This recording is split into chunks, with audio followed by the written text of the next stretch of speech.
Hello, and welcome to Spotlight on the Arts. I'm Bill Hirschman, founder of FloridaTheaterOnStage.com, and I will be your host today. Today, we will be going behind the curtain. We'll learn a little about putting on a stage production from the inside. But before that, let's meet our panelists for today. Sherry Uppen is a producer and director for various themed productions here in South Florida. Michelle Solomon is an arts journalist and the editor of MiamiArtZine.com. And Janet Ehrlich is the executive artistic director of the award-winning Florida Children's Theater. And our guest today is Suzanne Jones, who is a stage manager and lighting designer. And if you have been going to theater longer than 2 years, you will have seen 2, 3, 4, 5 of her productions. Welcome, Suzanne, and congratulations, by the way, on getting a Silver Palm Award. Thank you. Well-deserved and long overdue. Oh, well, thank you so much. Thank you. So one of the things that I'm really anxious to explore for a lot of people in our audience, some are in the theater, but a lot of people are just patrons, and they have no idea what that line in the playbill means when it says stage manager. What I'd love you to do is to take a production from the very beginning when the stage manager first gets involved to the very, very end. What is your job? What do you do? How complicated it is? And we'll all just sit back for 10 minutes. Go right ahead. All right. Basically, it's organization and it's communication. Communication being the big one, I think. It starts really early. For instance, I was in meetings for M&M's production of La Mancha, which is starting in rehearsals in the end of August. And I was in a meeting yesterday for that. And then in another meeting before that on Thursday. Yeah. So I'm busy very, very early on. We're starting with the contact sheets. Who's in the cast? What's the production schedule going to be like? Because it's happening at the Kravitz Center, there are whole other organizations and things that are happening at the same time in that building. So the production schedule becomes important. The production schedule meaning when rehearsals are, when performances are, so that the Kravitz Center knows exactly when we're going to be in the building, in the Rinker Playhouse, when we're expected to be there, when we're expected to leave, because all of that depends on how much money the theater is paying. So we don't want to be there any earlier than we have to be, and we don't want to leave any later than we're supposed to, because all of those things add up to extra money. So we have to be careful about that. So those production schedules are being put out by me now, even though I'm not physically in the building or working.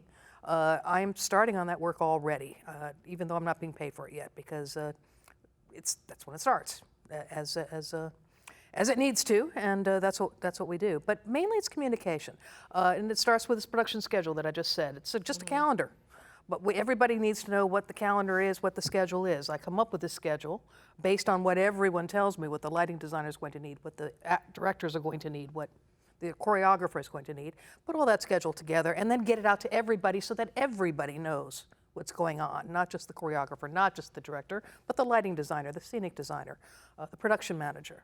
Everybody needs to know, and eventually the actors need to know what that schedule is too. So that's a big part of the communication process. Also getting just everybody's emails together and having them all correct, so that when you send out information about the first rehearsal, everybody gets that information. Maybe she can come work for all of us. Yeah, really.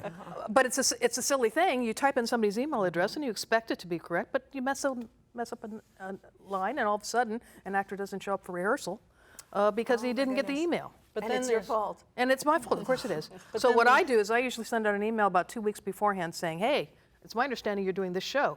I think I have your correct email address. Please reply with a got it. I won't be sad if you say nothing more. I just want to make sure I have your correct email address in my computer so that I reach you correctly every time. Then if they don't get back to me in 2 days, I call them. And I just keep calling and emailing until somebody finally gets back to me, and then I know I have all that information correct. Then rehearsal starts. Then rehearsal start. Yeah, I could go on and on. Like I said, 10 minutes worth of this. The first thing is to arrive at rehearsal maybe an hour before anybody else shows up. The first day I like to have treats and coffee and orange juice or whatever, depending on what time of day we're starting. Usually it's in the morning. So that people, when they walk into the room for the first time, feel greeted and know that they're happy to be there, and that I'm happy that they're there, that the theater is happy that they're there. They feel welcomed. And it's important that actors feel that way because the job is hard enough as it is. And anything that I can do, or anybody on my staff can do to make them feel welcome and ready to work and comfortable in the space is so important. That's how the process starts. And then rehearsals begin with a table read sometimes. Sometimes it's musical work if it's a musical. And we rehearse for 2.5-3 weeks here in South Florida. You're writing down stage directions, et cetera, and memorializing all that stuff. Once we do our table work, which is usually 2 to 3 days, then we'll get up and start what we call blocking rehearsals. And that's notating, for me, that's notating where everybody goes at any period of time in the play. Sit here, stand up here, pick up the phone, throw the phone, drop the phone, anything like that. I write that all down. Because at any point the director could say, I'd like to go back to page 37. And I have to know that on page 36, the phone was thrown down, it is off the hook, so that I can preset the phone the way it's supposed to be, so that that rehearsal can resume correctly.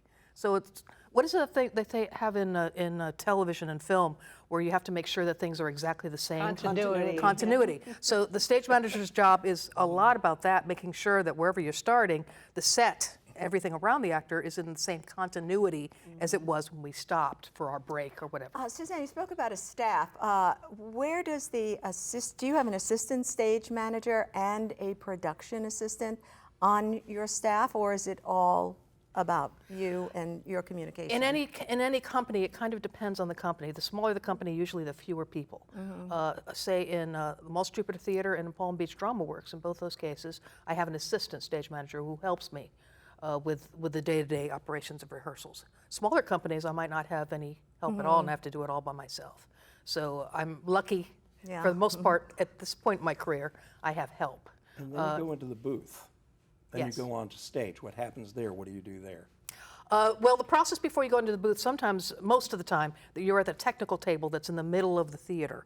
That way you can get to the stage quickly, because you have to sometimes, but still be on headset and be able to talk to the people in other parts of the theater, the backstage crew, the lighting board people, the sound engineers, everybody who's in charge of any cues that are being put together for the show. And at that point, I'm given the cues by the director, by the lighting designer, by the scenic designer, if there are effects. And those are all written in my book, right alongside with all the prompting notes that I've taken and all of the blocking notes that I've taken, because sometimes knowing where someone goes is when a light cue happens. You need to have all that information right at hand. Write all that stuff in. Usually a big show, like a musical, if I did it at the Maltz, or if I did a musical at Drama Works, there'll be somewhere between 200 and 400 cues. Wow. With sound and lights. And then a show, for instance, that I just finished, The House of Blue Leaves, has some special effects. There's an explosion. So I'm calling a sound cue, a light cue, special effects cues that make the shelves all fall down and the pictures fall off the walls. Those are all separate cues. And then there are other kinds of cues that are not called, and they're done with cue lights. That's how an actor sometimes will know to come through a door at the right time when they don't have a sound cue to tell them that. They just have to know when to open the door. And I have a cue light that's right by the door, and I flick that cue light off. The actor knows to enter right at that moment. That's how farces work. When somebody slams the door here and somebody comes in the other side, there's a stage manager backstage who's going click, click, click, click, click, click. And that's how you make those things happen. All this is written in the book, practiced during technical rehearsals in the theater. And then ultimately, I do it on opening night, hopefully correct. And then the job is to continue that all the way through. Now, in addition to that, after a show opens, opening night, the director of the production usually leaves. Then it becomes the stage manager's job to continue the work of the director. And a play changes. Anyone who's done theater knows that what the play is when it opens is not necessarily what the play is when it closes, because the audience is the final part of the puzzle. And you only get maybe a couple previews and then an opening night. And then the actors have to work forward through their responses that the audience gives them every night. Suzanne, so are you able to make that decision if a laugh comes in a better place? That's right. Okay. And that's about listening to what happened in the directorial process all the way through rehearsals, listening very careful to what the director says. So you can actually take on the director role, and you can say to the actor, maybe take a couple of beats there because you're getting laughs. Or sometimes it's you're doing something that he did not intend for you to do, And sometimes it's not about getting the laugh. Sometimes it's about the through line of the piece, and knowing what happened in rehearsals and listening very carefully to the director as he spoke to the actors all the way through the process. All that information's in my head, so I can pull it back up and talk to the actor about that process and say, remember, this is the way we did it here. Let's go back to that. And I have to do that often. I find it fascinating that you wear a couple of hats because, and she wore a hat today, because you have a wonderful resume of your lighting design. Yes. So I'm fascinated. First of all, there's a couple things. I'm fascinated how everybody usually thinks, and I know when I started in theater, I thought I was going to be on stage and, the person that was the actor, and ended up really enjoying my life backstage and writing and directing and things like that. My story is very, very similar. I started out wanting to be an actor, and I acted in college. And I did a production of, I believe it's The Beau Stratagem, but it was a restoration comedy. And I was playing a character named Lady Bountiful. And this character had in our production, had a huge portrait that was about twice my real life size on the wall. So the painting itself, I think, was 10 by 10, 10 feet by 10 feet. It's hanging on the wall. Very simple set, so it was really this painting and some staircases, and that was it. And so I'm making my grand entrance down the stair, and something had knocked that picture, and it fell off the wall onto the floor. And I went hopping, and thankfully the scene partner with me kept going, and I was able to get back on track. And when the show was over, I said, I now want to be the person who makes sure that painting never falls off the wall. And I switched pretty much right like that into technical theater and specifically stage management. And that's kind of how that happened. That's a wonderful So story. I bring to stage management something that maybe other people do not, which is really an understanding of the actor, the craft of the actor, and a love of actors. And that really helps me do my job. Now, as to lighting design, the reason I got into that is when I started getting into stage management and I was going away to school, my mother said, and my father said, we're not going to pay for you to go to theater school or to go and get a theater degree. So I said, okay, I understand that. And I said, I'll get a degree in English, which I promptly did. But I didn't tell them that I took a dual degree, and I got 2 degrees. One was in theater, and the other was in English. They didn't find that out until graduation.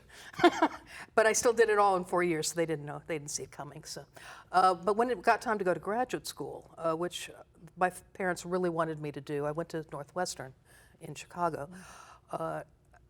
There weren't stage management classes. There wasn't a program in stage management back then. And I decided to go into technical theater because I'd already decided I wasn't going to be doing any acting anymore because I was over it with that one painting falling off the wall. That's it for me. And the natural course became lighting design because I really enjoyed working in lights. So my degree from Northwestern is in design. Which segues lighting. beautifully into the next thing. We have some photographs of some of the work you've done. Okay. And we'd like to show them and have you describe what the shows were and what the challenges were when you were dealing with them. Sure, hopefully so I'll if we remember. can show some of those. This is a house with no walls. This was done at Florida Stage. And the wonderful thing about this piece is the little square that these 2 people are in right now was a 6 by 6 square dirt hole in the middle of the stage. Where these two characters played the whole show. Sometimes they were in the square and sometimes they were not. But all around them was a Boston cityscape. So the trick in this piece was to keep the world of these 2 characters back in pre-Civil War days in a certain world, but be able to have the modern day Boston also play at the same time. And there's also the trick of lighting African American actors and lighting white actors in the same show too. It's kind of tricky. You have to choose colors that work on both complexions, and that can be tricky. But I enjoy that piece. Oh, this is Kane. Florida Stage. Florida Stage. Yeah, This that is their first season in the Rinker Playhouse, and because we were trying to learn the new space for the first time, they really wanted me to light this show and the last show, which was Cha Cha, the Camel Spider, which closed that theater. And the trick in lighting in the Rinker, and actually, as if anyone who saw any of the Florida State shows at the very end, it was a very deep, deep, deep thrust that went almost to the risers. So it was very tricky. You had to light it from 3 sides to get everything seen. And there was a lot of real estate to light too. And this play took place during the Great Hurricanes in the 1929, I think it was. So there was a lot of special effects to make this look real. Some of my best work. This was a dance concert at Northwestern University. Wow. It's called Circle, and to my knowledge, I'm not sure if it's still being done, but as of I think even up to 10 years ago, and I was there, I was in mid-'80s when I was at Northwestern. This piece is still being done at Northwestern with my original lighting, which is kind of exciting. That's why I hold on to it. This is from Cha Cha, the Camel Spider, which was a wonderful production. Closed the theater, I'm sorry to say, but we had a wonderful time working on it. You stage manage? No, That it's is very lighting? hard to stage manage and light at the same time because both processes are very time consuming. And this is a body of water at the Mosaic Theater. Ken Clement in the front there. I always wondered about lighting in the round. Like, is there Yeah, a that difference?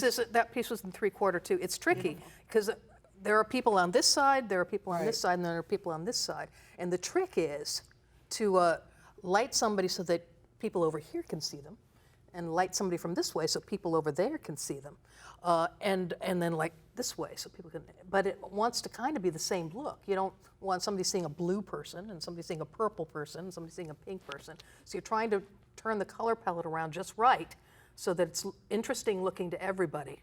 And it's tricky. Without blinding the audience at the same And that's time. right. So it's not about just the color, it's also about the angle of the Do you light, too. enjoy lighting more than stage managing? They're two very different things. One is more artistic. As a lighting designer, you really get to play with light and make design choices. Stage managers don't make design choices. They might whisper in the ear of a director or an actor, but it's very much helping. It's about helping other people to do their art when you're a stage manager and put their best foot forward. I've always been interested in the process of lighting design, and I may not understand it correctly, that you and the director will talk about some ideas early on, but that a lot of your work is done in like 3 or 4 days. That's right. Can you talk a little bit about that? Because I don't think people realize that at all. Sure.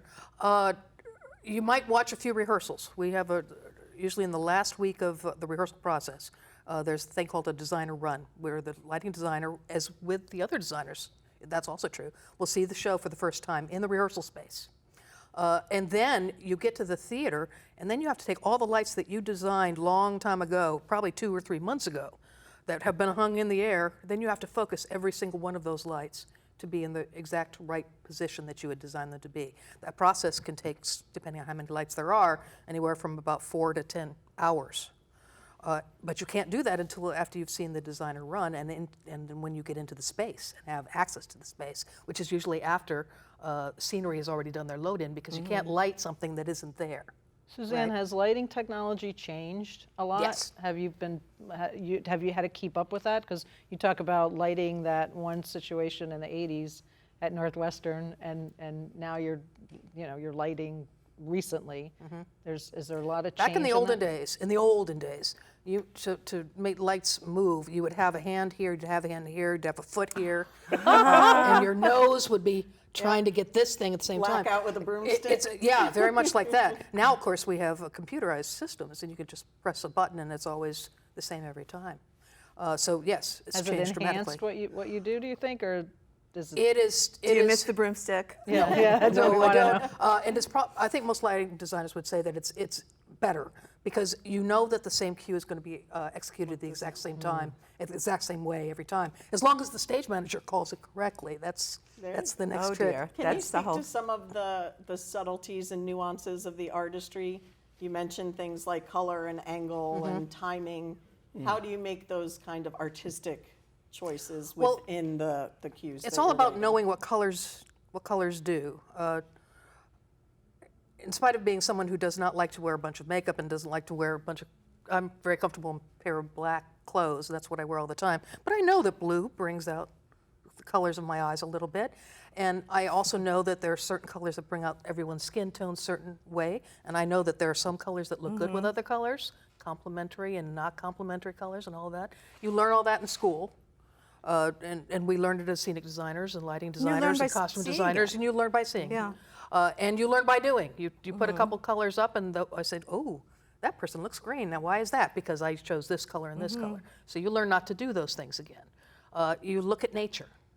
I spent a lot of time looking at sunrises and sunsets, and I had my gel books. You know those gels, those colors you put. I would take my gel book and go outside, and I would take a color and say, I know that the set I'm lighting has a lot of green in it. So what color might I choose that will bring out that green? If you ever take a piece of red color and put it on a tree and look at it, the tree goes gray. Oh. Wow. Because it changes the colors that your eye sees. So if you want to really bring out some green, you want to put in some amber or some green. If you want, say, in blue leaves, with the blue leaves that come down at the end, you want them to read blue, then you might put blue leaves on a blue light on blue leaves, but they're not necessarily going to look any bluer. They might look bluer if they were You are the Rembrandt of you South are the Florida Rembrandt. theater. No, Painting well, with any light lighting is amazing. designer knows this stuff, but it's exciting. I think it's But, great. and, for and going people back to- to your earlier question about the process, after you finish that focus probably happening the day before first deck rehearsal. So you might have a 4 or 5 hour sequence of time to even get some cues written in the board before the rehearsal begins. And then it's a slog for 10 out of 12 days, 10 hours straight with a 2 hour break in the middle to get all those cues written, get them to the stage manager, and get the show up. And then you're in previews. It's very, very fast, and you don't get much sleep. Scenic designers and costume designers most of their work is done before you walk in the room.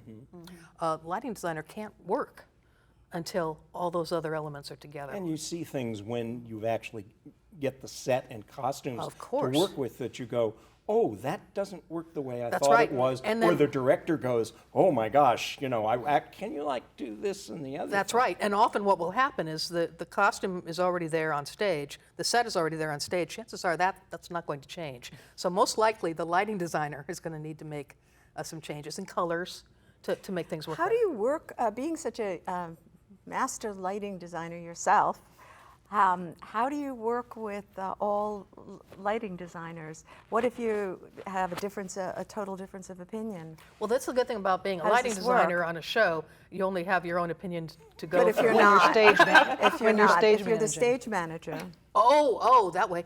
What I've learned by doing it incorrectly, it is best to let other people do their work and I do my work. Sometimes, if there's a designer who happens to know me, ask me a question, and I will say what I think.